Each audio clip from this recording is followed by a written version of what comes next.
afternoon, everybody. Welcome to TraderMerlin Show. It is your Wednesday edition, Hump Day Wednesday. A fun day. It's always.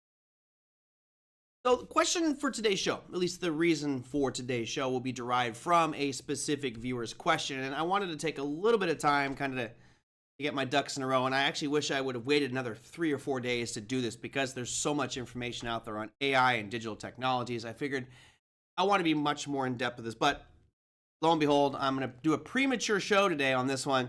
Here's our topic. Will AI ruin trading? Show 890 for the TraderMerlin community. Welcome, everybody. Hey, what's up, Don? Good to see you. So this is a question that will be something I think that perplexes and bugs many of us, not just now, but going forward for the long haul. And the reality is, you could make the argument that AI has already ruined trading. Not that it is going to in the future, but that it already has. And ruin is a subjective word because, in my opinion, from when I got started back in the late 90s, there wasn't as much automation in trading. Now, most of the trades currently being executed nowadays are done through automated platforms. These are done with high-end computers and algorithms that you and I will never see. However, the average Joe investor, those people who have no clue about how this stuff works, are constantly going to fall victim to the latest, greatest gadget technique indicator that they can pay $1,000 a month for that will guarantee them all this money. So if you wanted to, let's just go out here. I shouldn't even do this on my account because it's going to create all kinds of flags for me. But let's do it anyway. So I'm going to go out here to my TraderMerlin account, and I'll just go to, here's YouTube. And I'm just going to type in AI trading bot. And what you're going to see are most likely thousands. I gave an AI about $30,000 a trade. Okay, I gave $3,000 a trade. 100% win rate. AI options, 100%. Notice sponsored ad from a trading company called Prosper Trading Academy. Okay. Most of this stuff is going to continue to show you these amazing, this bot makes me $5,000 a month. Probably not sharing that with anybody. Best crypto trading bots. Okay, go through here and look more and more. I use this #1 rank free bot with $1,000. You could scroll through here for hours and find page after page after page after page of AI bots, people claiming that it's making them millions. Now, before I dive into the AI side of this and kind of where I break it into 3 different categories, let me just take a step back and tell you, most of you know my trading history. I've always been a hands-on self-trader, not trading other people's money. I'm not using automated systems. And there was a period of time where this allure of an automated system, of just literally depositing money into an account and just letting it make money, how was that not appealing to everybody here? I'm sure all of you were like, hell yeah, sign me up. Truth is, I've never experienced one that works. And some people in here may have that experience, that it did work. I'd love to see you share that with me. I've used multiple, twice in my 27 years of doing this. I sent to a futures broker who had a track record and showed this glorious rate of return, consistent performance for years, which is one of my first conditions for automations. I want to see consistency. I want to see, obviously, rate of returns, but consistency over time, right? Making a bunch of money in 1 month and losing it the other 11 doesn't do me any good. So I found 2 of these programs, which was a system that someone would subscribe into. Automated, love it. So I went in there, and the first one I did $7,500, and it brought the account down to 0. I was like, hold on a second. This guy's showing me, 100% rates of return per year, and I just lost everything in like 3 months. What's going on? Come to realize it's just all transactions. Hundreds of transactions were being made, way more than needed, and just bled my account dry with commissions, even if they did have a winning percentage. Second time I did it, completely different system with another futures firm. And again, these were touted as great strategies. You're going to just put in money and make money. Second one was $5,000. Not only did I lose every single penny of that, but it actually, they called me and said I needed to deposit more money because I lost more than I'd put in, to which I argued and fought, and they left it alone. Bottom line is, I'm looking at $12,500 lost to AI trading systems. And I say AI, it was just an algorithm or some strategy you subscribe to. So I start with that negative bias for myself because personally, I don't believe that you're going to find a system available for sale online from anybody that will guarantee make you money. If you think that it's out there, you're a sucker. Second part of it is, actually, I just want you all to take a step back and put yourself in these shoes. You have a strategy that you've worked on, and all you do is literally put some money in. you turn it on, and it makes money for you. Why on earth would you sell that to anyone? I got Don in here, and I can guarantee you that Don would say, I would just put as much money into that account and put it behind closed doors and not tell anybody. Why would you sell it to me for $50 a month or $100 a month or $1,000 a month when I could be making 10x, 100x my money, all mine, I keep every penny of it? Why would I sell it to you? Because more people in it may actually ruin it. So it drives me nuts, these AI bot systems. However, maybe we look at it from a different perspective. Instead of, oh, these AI bot systems exist out there and there are going to be, guaranteed money makers. What about using AI components and technologies to help with our trades? I think that is the real story of the tape here. So for example, let me run through 3 kind of criteria here. First off, will AI ruin trading? Well, I guess I need to get the end of this program to give you that fine detail there. But I'm going to go to a question from Jeff. And thank you, Jeff. Sorry it took me so long to get to this one. Jeff says, with the integration of AI and algos, how do you think this will impact trading as we know it? We are trained to look at the charts and see the story of the candlesticks, whatever the candlesticks tell us, and all of the human emotions responsible for big moves up and big moves down. Once human emotion is removed, what do you think trading will be like? Well, I think it's going to it'll just morph, right? It's an adaptation. If you look at the way that we communicate today versus when I was a kid, I had this little phone on my wall with like a 25-foot curly Q cable that I would wrap around all the appliances in the house trying to get away from my parents. Nowadays, I just got a cell phone. I can go outside and get away from everybody. We adapted to different technology. The markets will not be ruined by AI. Let's make that very clear. They won't be ruined. They will be morphed. There will be changes, and we'll just have to learn what those changes are and adapt to them. I think the interesting part for me when I learned more about AI is about recognizing patterns, taking in data, absorbing that data, and finding out high probabilities, low probabilities, analyzing data very, very quickly, faster than I can do in my head, and probably all of us combined can do, especially with this new Blackwell chip from NVIDIA. I mean, boy, that's going to change things. So I think that there's ways that this will help us, not necessarily ruin trading for us. So let me go into a couple areas here. Number one, I think AI can be broken down into different segments, right? You would need a mortgage to pay me. Exactly. And you wouldn't do it. Don, you would mortgage your own home and put it in your trading account if you knew it was going to consistently make you money, right? And I'll be honest, there would probably be a few people that I would let into this. Really, really close friends. But if I've got the goose that lays the golden egg, you think I'm going to tell anybody about it? Because they're going to try to steal my damn goose. Hell no. I'm not going to try. So just remember that if you ever try to buy something, probably not going to work. So here's the first part. Research and analysis. And will AI ruin trading from that perspective? No. I've made the argument that I am waiting for these bots, whether it's NVIDIA's bot, Microsoft's bot, ChatGPT's bot, Tesla bot, I don't care. I want a bot in my home to do all the trivial work that I don't want to do. Dishes, laundry, cleaning, yard work. Turn my bot on, let it go, and I can go do whatever I want to do. Sit on the beach and just do nothing? Yes, that's what I want. AI can help you with that regard as well. So there are tons of different sites out there that you can use, quote unquote, AI, or at least use something like ChatGPT or different programs to scan the market and filter for markets. So again, I'm not getting paid anything. This is not a solicitation saying that this is a place to go. I'm just showing you here is a site. I do not use them at all, but just bringing it up here as an idea. You have sites like Trade Ideas, which they say they've got an algorithm which will analyze the stock market for you. It'll look for different ideas, different setups, right? And if you think about it, most of your time isn't spent making the trade. Most of your time is spent watching those charts. Whether you're a supply and demand trader or using stochastics, Bollinger Bands, MACD, you're scanning, you're filtering, you're doing your technical analysis, fundamental analysis, trying to find something to trade or invest, right?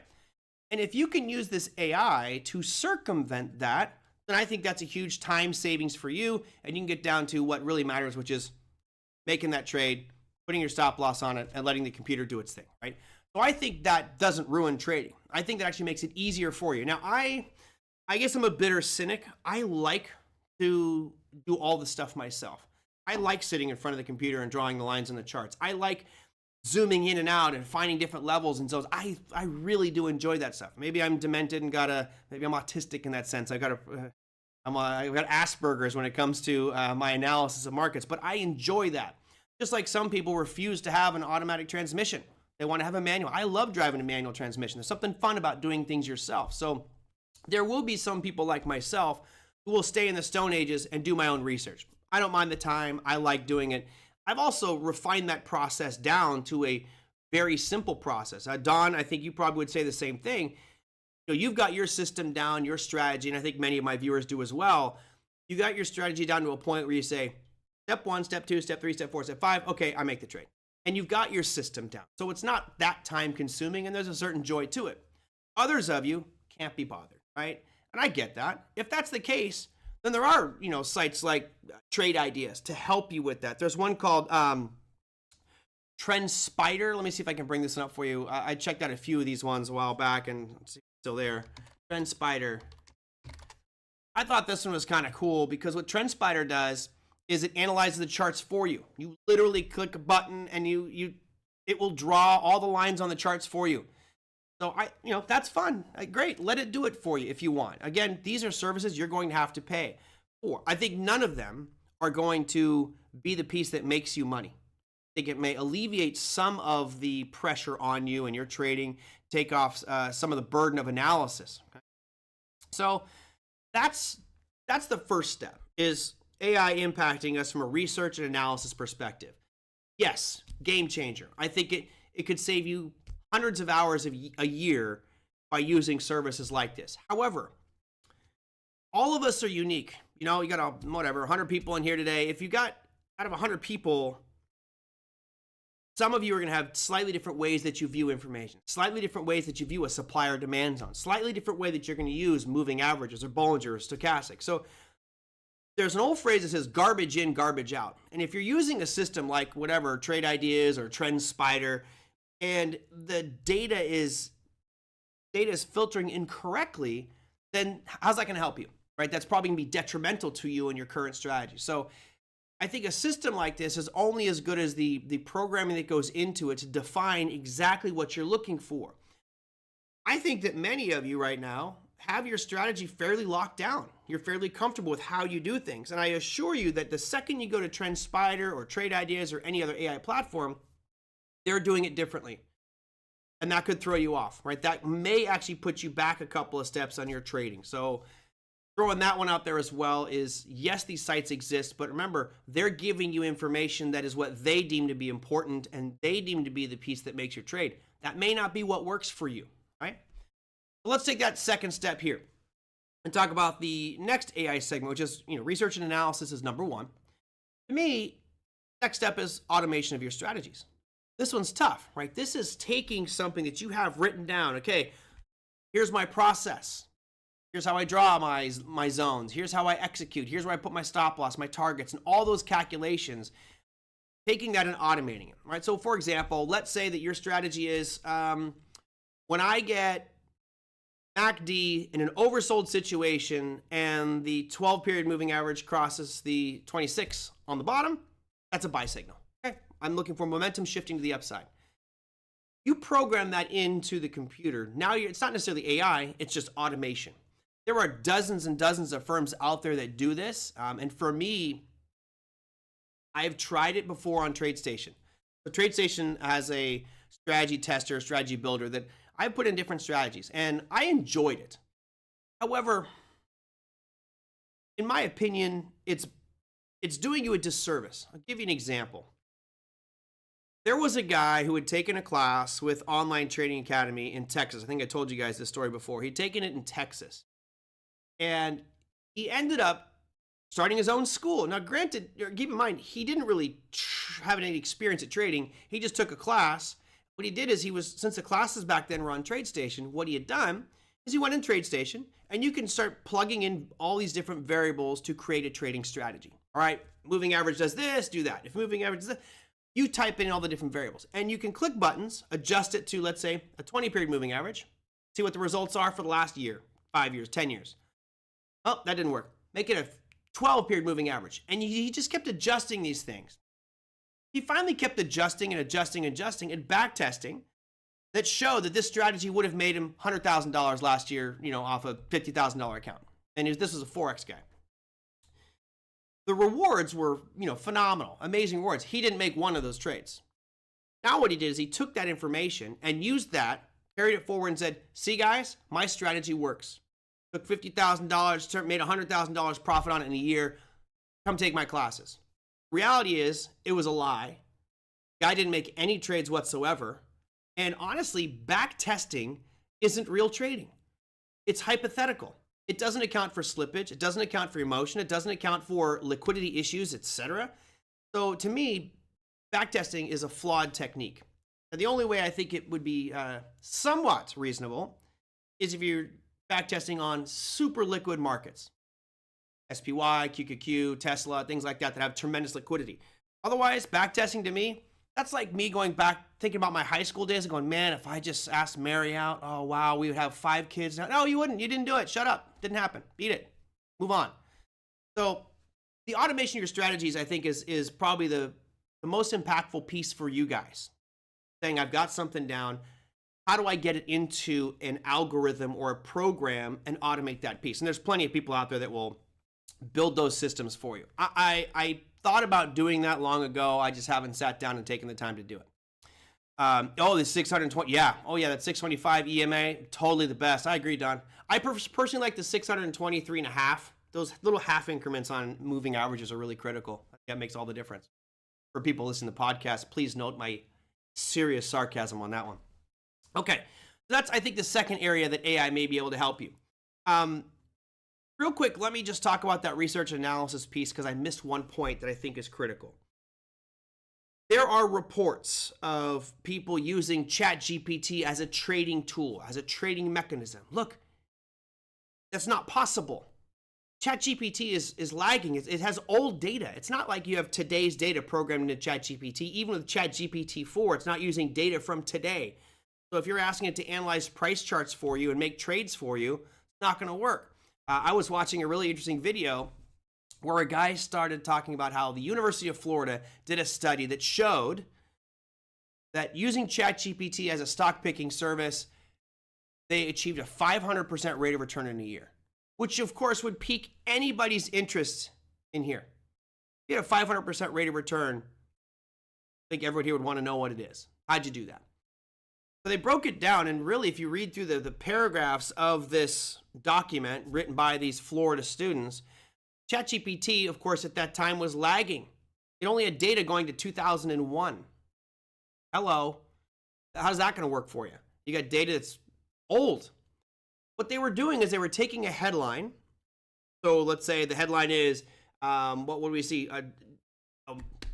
DWAC officially goes public. It's now DJT. It's going public, and they take a headline, they copy that, they throw it into ChatGPT and say, analyze this as being positive, neutral, or negative for the company. And if they said positive, they would buy that stock.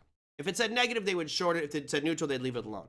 That's not a stock picking service. That's just social analysis. So from a research analysis perspective, I think AI can actually help you significantly there to scour the whole web and say, what's the general consensus? What's the emotion? Are a lot of people talking about this topic, or are they talking about that topic? And that definitely, I think, could be a big wild card in someone's trading, right? If I'm thinking about buying, I know Don and I were talking about Tesla the other day and thinking that there might be a nice opportunity here in Tesla in the near future. If we see that all of a sudden the talk track, if I'm using some AI internet scraper to find out, and that says, man, the general consensus is very bearish and most people are negative about Tesla, then I'll wait. But as soon as the social media chat rooms and Reddit and Wall Street Bets start talking optimistically about Tesla, that might be the time to buy. So social mood is a huge factor in this that I think is very valuable from the AI. Okay. Yeah, the shoulda, coulda, woulda Trading Academy. Good to see you, Mark. Hope you're doing well. All of them, but actually did a video on how to sell an indicator course and just started clicking on the EMA settings until it never broke. Yeah, that's a good one. I like that. It's funny. I was watching one today. It was a red light, blue light. Like for those of you who know, you know. I think it was Wise Trade had a red light, green light system that they were selling like hotcakes. And man, I walked into these giant seminars with 500 people in the room, and they would ask someone in the crowd, like, oh, does anybody want us to look at a specific stock? And they had shills. They had like 3 or 4 people. They knew exactly where they were seated. And they go, oh, yes, you, ma'am. She'd be like, oh, I'd love to look at Amazon. I love Amazon. Okay, sure. And they bring up Amazon, and their system would have showed you that you made like $1 million, you know, just huge money gains off this one. Every single thing worked perfectly. Red light, green light system. Well, I saw one today, which was a red light, blue light system. And he's like, this is a high degree accuracy. You're going to make so much money. He's like, oh, come on, people. It's a just moving average crossover system. Stop. Anyway, going on and on and on. So that's your second part. We've got research and analysis. I definitely give it a big plus. I think AI is going to help you significantly there, particularly those of you who do not want to spend the time sitting there in front of your screen analyzing charts. Some of us love it. Some of you might not. I get it. You watch this show sometimes, and Don's show as well, to see him do the analysis for us. I get it. Automation of your strategies. That's one I think could impact you as well. If you've got a winning strategy and you found that something that you're doing is consistently working, then find someone to automate it for you or program it yourself. You could actually go into ChatGPT and you can have it write code for you and say, in Python, write me a Python script for blah, blah, blah, blah, blah, and then refine it down, and actually get it to finally a strategy that works, okay? All right, the last one. Dun, dun, dun, dun. Full automation.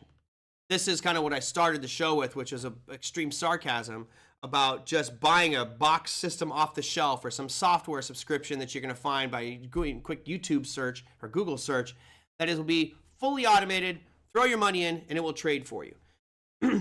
Personally, I have never met anyone in 27 years that has a system that they have bought, whether it's at a trade show that I was speaking at, or one of the vendors there, or something they found through a Google search engine, or popped up on their timeline, or even recommended to them. I know not one person who has bought into those types of services where you deposit your money, it trades for you using whatever you want.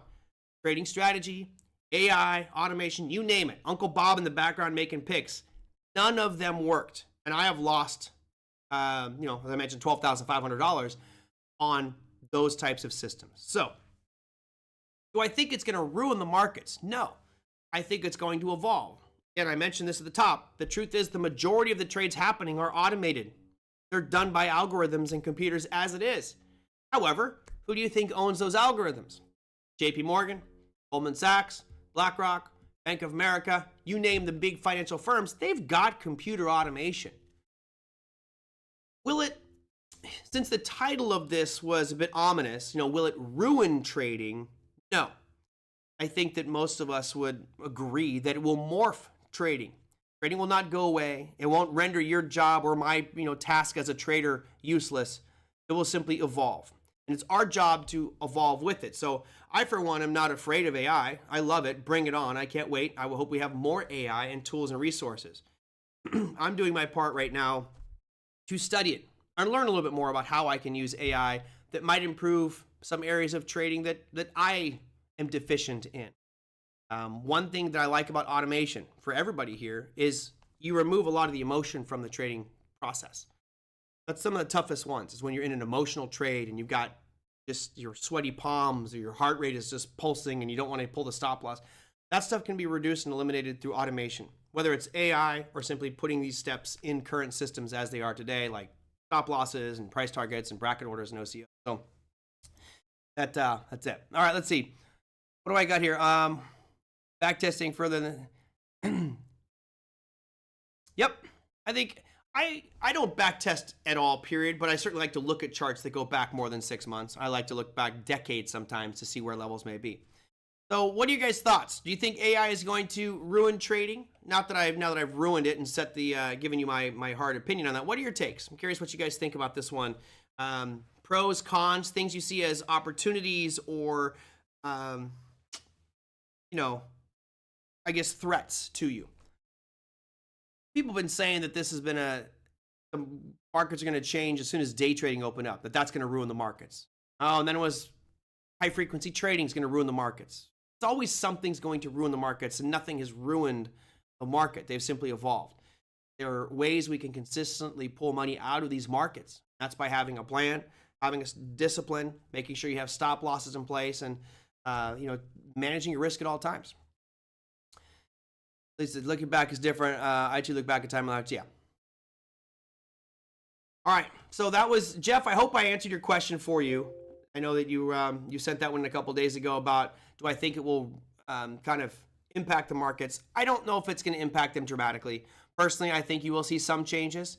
And if we get to the point that the preponderance of activity in our financial markets is all AI, it's about understanding how those AI systems are programmed and what they're looking at. See, back in the late 90s, systems started to go automated. And you could use something called reserve orders and iceberg orders. For those who may not know, an iceberg order is where I display to the market, I want to buy, let's say, 100 shares. But the reality is behind the scenes, I'm trying to buy like 5, 10,000, right? I would hide my order so people didn't see on the level 2 screen what my order was. However, that's where I made my bread and butter. I mean, I was literally staring at a level 2 screen all day. What you notice is, okay, Goldman Sachs shows up on the inside bid and he's saying he wants to buy 100 shares. And he's the only person on the inside bid, let's say at $10, right? I look at the time in sales, transaction comes across 100 shares at $10. And you're thinking, well, that should have taken Goldman out. Another trade comes in at $10, 100 shares. Clearly, Goldman Sachs is lying to you. He's got way more than 100 shares there. So I would jump in front of Goldman Sachs and I would buy some shares, knowing that Goldman Sachs most likely is trying to buy a big block and will hold price up. So I just jump in front of him. Now, was that automation ruining the market? No. It just created a situation that I had to be observant of. And when I identified those situations, it allowed an opportunity for me. And I think AI will be no different. I think there's going to be a change in the way that sometimes markets function and how they operate and how they react. That's okay. But if you see patterns repeatedly happening in the stocks that you're trading, then I think you can jump in there and you can exploit those opportunities. So there's my long-winded answer to this question from Jeff about will it impact markets. I don't really think so. I think we'll be fine. I think for the most part, people are going to be setting up more advanced automation like we already have. These algorithms will get more sophisticated, more reactionary. I'm curious to one extent, and that is once we start to see more AI systems in place, how is that going to work on a flash crash, right? If you start to see a market that sells off and these AI components are triggered to get out of a certain position if something happens, how quickly will that cause an escalation of a sell-off or even a price rally on some really good news, right? I think that may create bigger swings and bigger fluctuations as these quote-unquote robots are chasing price or driving price one direction. I think that here. I think that'd be a good one. Correct. Algos are here. AI isn't here. AI will add another dimension to it, Don, right? Which will just give it the more ability to be self-sustaining and adapting to price movements in the market. But I don't think it's going to ruin anything. No fear at all. I think there's plenty of opportunity for us. Keep in mind, I think what gives us the advantage, and it's everybody here, no one in here is swinging 100 million shares at a time or $100 million at a time, right? On a heavy day, maybe it's $1 million trade that you're in. Okay, fine. We're smaller than some of these bigger players. So when it comes to AI, reading our order flow coming to the market. So let's say they've co-located their servers. They're in New Jersey, front-running NASDAQ trades, and they see my order come in for 1,000 or 2,000 shares.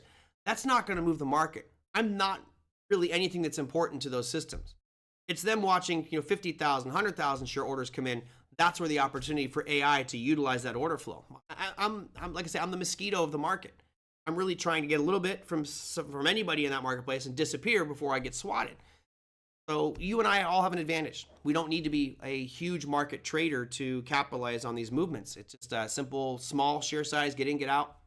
Most of us pretty happy making $500,000 a day. Probably pretty sure you're stoked with that. Like everything is overbought. Let's go into that. So today, let's go take a peek at our latest billionaires chart. We didn't see that sell-off here on DJT today.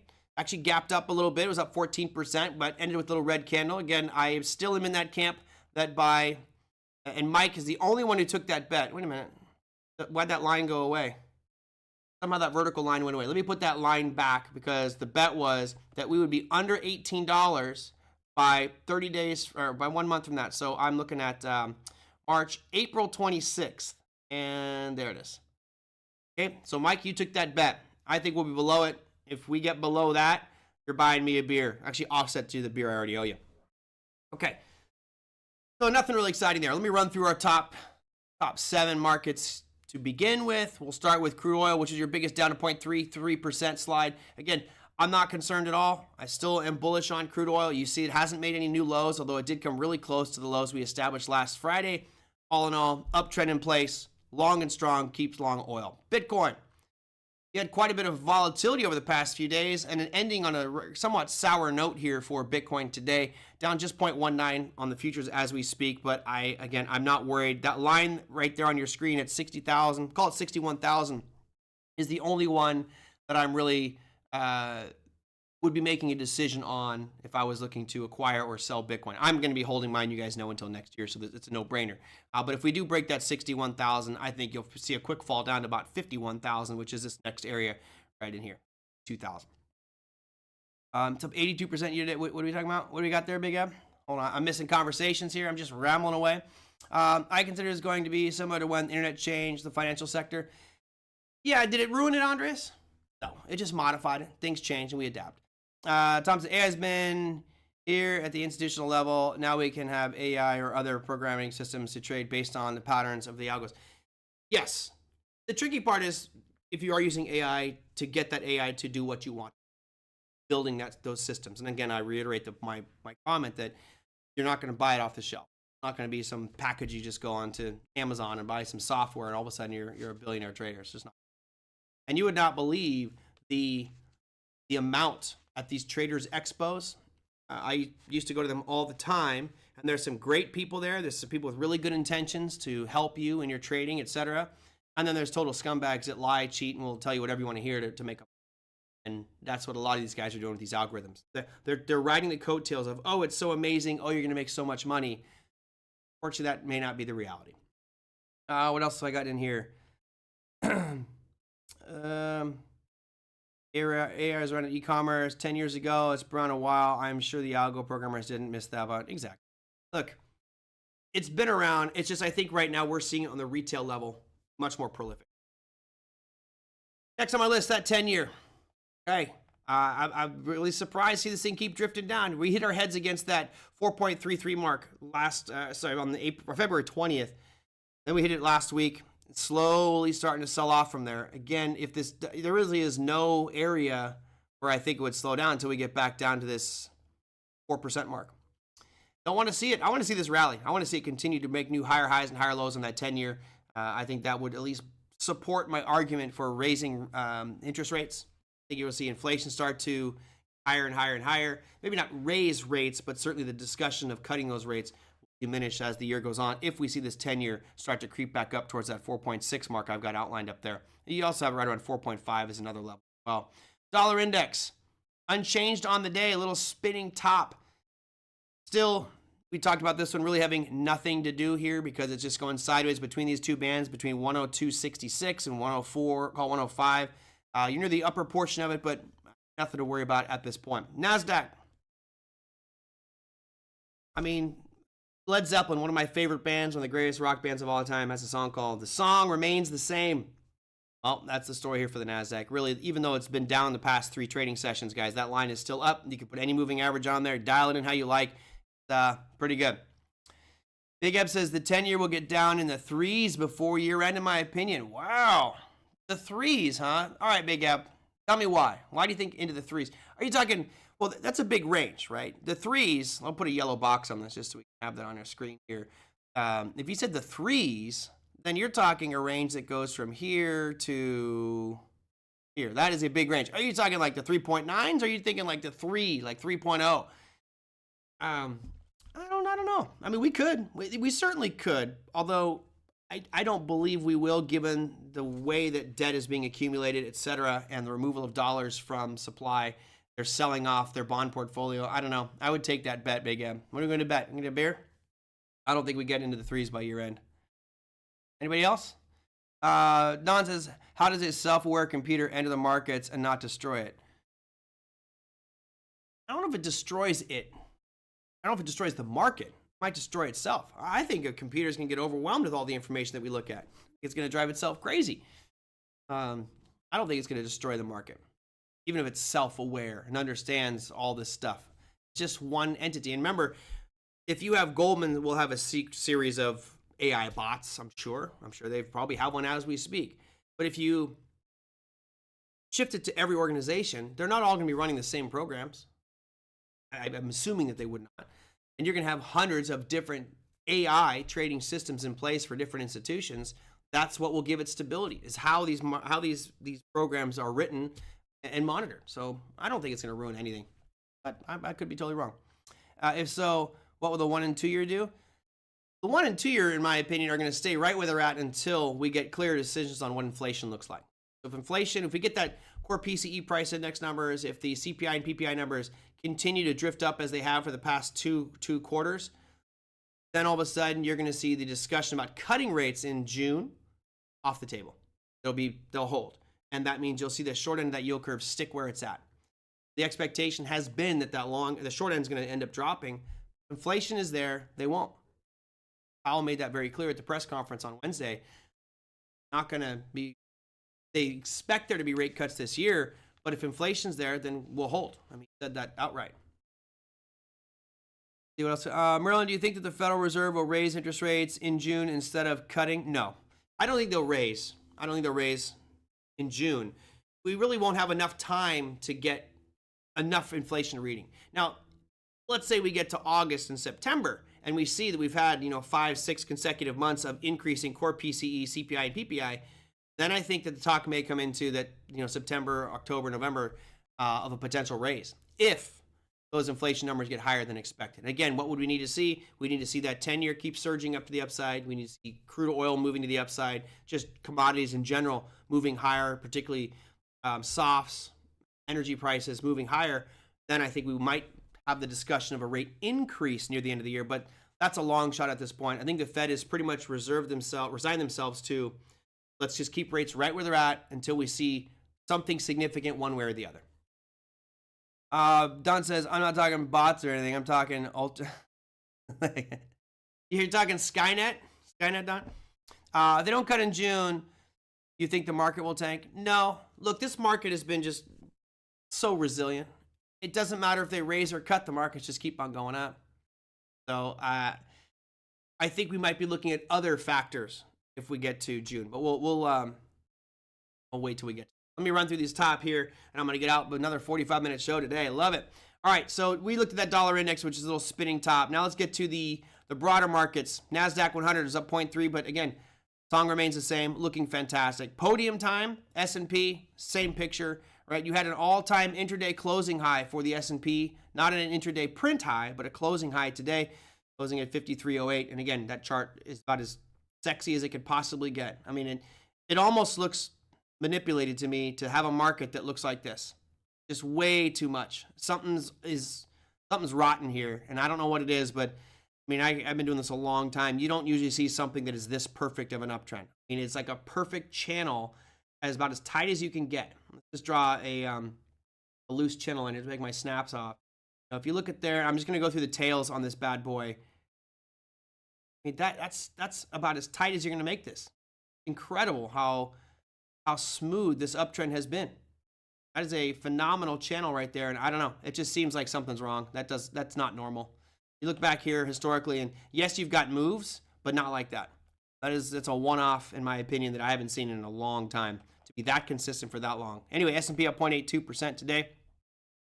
Election year, they'll lower one time at the end of the year. That would make sense, right? What we'll probably, I mentioned this the other day, in an election year, the current administration will probably put pressure on Saudi Arabia to increase production, probably around August, right? So you have at least a couple of months for that to filter through, and all of a sudden oil prices decline. So we'll probably get pressure from our current administration on Saudi Arabia to, and OPEC to increase production. That's number one. Then that should impact the inflation numbers, and then we'll probably see other pressure put on them to, again, rate cut by the end of the year. Look, the markets had priced in 8 rate cuts by the end of the year. Now it's down to 5, I believe. I do think we'll get a rate cut this year unless inflation really gets rampant and runs straight up. Okay, So that was your S&P bronze medal winner. Silver medal winner today was gold, up 1.63%, looking fantastic. SLV, not quite the same jump. We had only a 0.76 pop for SLV today, closing at 2250. I checked my puts. I had the 22s, and again, it was 2,000, not 4,000. I thought I had 40 puts sold there, but it was only 20. Not bad. It was actually some really good premium as well. So that is your second place finisher. And then should I play some celebratory music? We just broke out again. Higher highs, higher lows. We talked about this ascending triangle breaking out to the upside on the Russell 2000. Here we are. It looks fantastic. It looks like all-time highs, but it's not. Your all-time high goes back here to 2021 in November. Got a ways to go till we get there, but still looking great right now. And I think Tom Lee of FunStrat was saying, again, I mentioned this, that the Russell could move up 50% this year. I disagree strongly. I don't think 50% is on the plate for the Russell 2000, but this trend, just like the S&P, just like the NASDAQ, looks bullish. I would stay long on the broad market indexes until proven wrong on this. All right. Saudis don't answer their phone when the U.S. calls anyway. Yeah, neither does Russia. We don't have a lot of friends out there. Are you a believer of RSI divergence and NASDAQ index? No. So do these things work? Does a NASDAQ positive divergence, or sorry, RSI positive divergence, negative divergence, do they work? I think that they're supporting factors, right? Your trade should be made off of price. So when you're looking at the NASDAQ here, I don't even think I have RSI. I had parabolic support and resistance. That was for, another show. Let me go here. Add indicators on here. I'll add RSI. Okay, it's a relative strength index. Throw it in there. Bam. And what you have, you didn't really have NASDAQ an overbought situation anyway. I mean, it's only at 60 right now. So this thing's really just kind of flatlining. But you're making higher highs and higher lows, but you're not making higher highs on the RSI. And people go, oh, that's a sign of weakness. That's a negative divergence. Therefore, price should go down. I don't think so. And what it's telling you is that the momentum is slowed down. And we talked about that. We talked about how the surge, right, particularly right in here, really felt like price was slowing down. So I don't really put a lot of emphasis on a negative or positive divergence. I'm looking at the price chart itself, right, and setting limits. And if it gets below here, there's a short opportunity. If it gets above there, there's a long opportunity. So, Andres, I would say just be careful getting in this trap of believing the indicator first and then looking at price. Do it the other way. Look at price first. Formulate your opinion without any indicators on your chart like this right here. Right? Make your decision off of this. That's what you're trading. That's the money. Period. The indicators are nice and support, but if I look at this and I say, well, it feels like it's slowing down a little bit. You know, you're seeing a lot more chop in here that we saw back in late February, early March. Still trending up, but it feels like it's losing some of its momentum. Okay, now I'll add on the ATR, and yep, actually does support that because we're kind of drifting back towards this 50 line. You could add in MACDs, whatever you want. You can add in any other indicator, but I don't put a lot of emphasis on that, Andres. I'm not a disbeliever. I think it can help, but it's not the piece that makes the trade. A Russell going up 50% sounds like a symptom of long COVID or something. Poor guy. Hey, Tom Lee is a pretty prominent guy in the industry. He's had some pretty amazing calls. That's when I heard him say 50%. I was like, I like to smoke what you're smoking, buddy. That's you're crazy. But you never know. I'm sure if it got to 50%, he'd be gloating at the end of the year. So that is what time has I got? I was going to try to wrap this show up earlier here, but we'll stop there. Let me go and bring up your economic calendar, which I did not have any of that stuff ready for today. I was working on your AI discussion. When we can do a Friday show again. I like kibitzing with you. Here is what you've got cooking for today, or what happened today, and then we'll jump into what happened tomorrow. We didn't have much, right? All we had was the crude oil inventories, and you saw those increase much more than expectations. They thought negative 0.7 million barrels. Well, we increased by 3.2, so that was a pretty significant flip. But really, the more important stuff is happening tomorrow, the 28th of March. You can see a lot of red here for the U.S. You have the GDP numbers. Now, this one's pretty interesting because Jerome Powell said specifically at the meeting, press conference, that the voting members in the summary of economic projections expect GDP to be 2% by the end of 2025. And here we are right now at 3.2. You might be wondering why you see 4.9 here versus 3.2. This 4.9 was last month's reading. The 3.2% you see here, that's annualized. So it takes the last 4 readings, right? That's the last 4. So you have GDP numbers coming out tomorrow, the typical unemployment claims, which should not be that big of a deal, and then pending home sales. I'm very curious to see this one. Again, I think housing is going to be a big factor in this going forward. In the previous month, we had a 4.9% contraction in pending home sales. They're expecting a 1.4% increase, which would pop it up above that 0 line, which would be great. You notice since COVID hit, the preponderance of data has been below 0, which is not a good sign for pending home sales, showing a decline. So that is it for your economic announcements. I don't recall there being anything significant for the earnings counter, but let me just check here real quick. And we'll go to today. There really wasn't anything noteworthy. Tomorrow, there you go. We have a Walgreens Boots Alliance. That's pretty much it.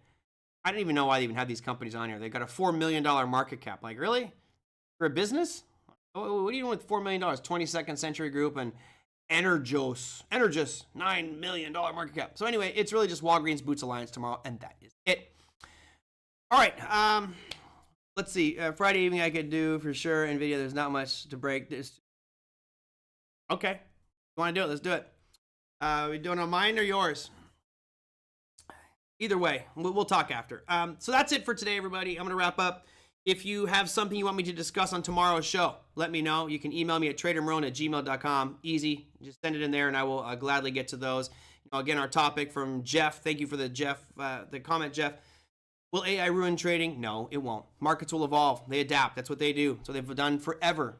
They'll never go away completely. And remember, you have an advantage. Most of you guys have an advantage because you're such a small trader that you're leaving very few footprints. You're not that big of a market impact, so don't worry. If I was an institution, if I was a hedge fund, and I was doing massive amounts of trading, I would really reevaluate my model. And I'd have to look deeper into AI and say, I need to use AI. I must innovate there. I have to. Otherwise, I think I'd be behind the curve trying to move mass amounts of shares in this market competing against AI. I think the institutions are going to have some problems. And this may actually change some of the hedge fund rates of return, if you will. For people like you and me, easy peasy. Don't worry about it. It's going to be fun. Enjoy the revolution. All right. That's going to do it for me. I will see you. Oh, yeah, that's it. That's it for me. I will see you guys on tomorrow's show. Email me at TraderMerlin@gmail.com or down below any of the YouTube videos. I will send them in there. Brian, see you later, buddy. Have a great day, man. I'll see you guys tomorrow.